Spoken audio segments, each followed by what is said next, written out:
يسبح لله ما في السماوات وما في الأرض الملك القدوس العزيز الحكيم هو الذي بعث في الأميين رسولا منهم يتلو عليهم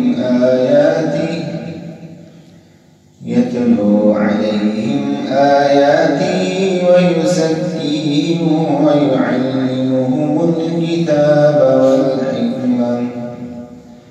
وإن كانوا من قبل لفي ضلال مبين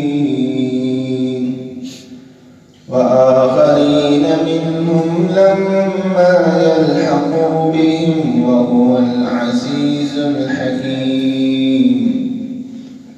ذلك فضل الله يؤتيه من يشاء والله ذو الفضل العظيم مثل الذين حملوا التوراة ثم لم يحملوها كمثل الحمار يحمل أسفارا بئس مثل القوم الذين كذبوا بآيات الله والله لا يهدي القوم الظالمين قل يا أيها الذين هادوا إن زعمتم أنكم أولياء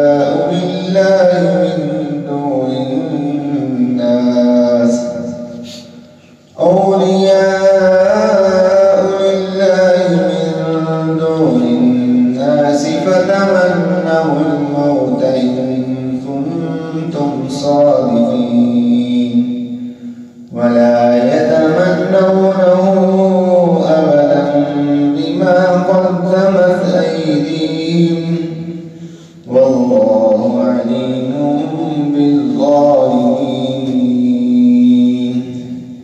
قل إن الموت الذي تفرون منه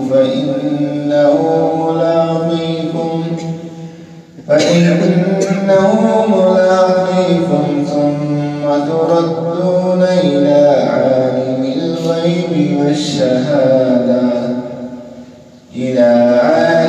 الغيب والشهادة فينبئكم بما كنتم تعملون يا أيها الذين آمنوا إذا نودي للصلاة من يوم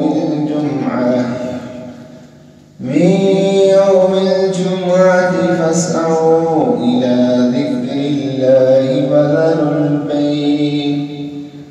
ذلكم خير لكم إن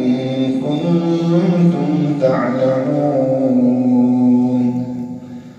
فإذا قضيت الصلاة فانتشروا في الأرض وابتغوا من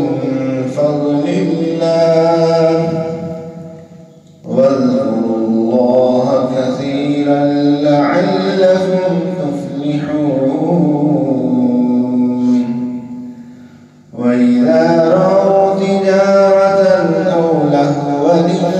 انفضوا إليها وتركوك قائما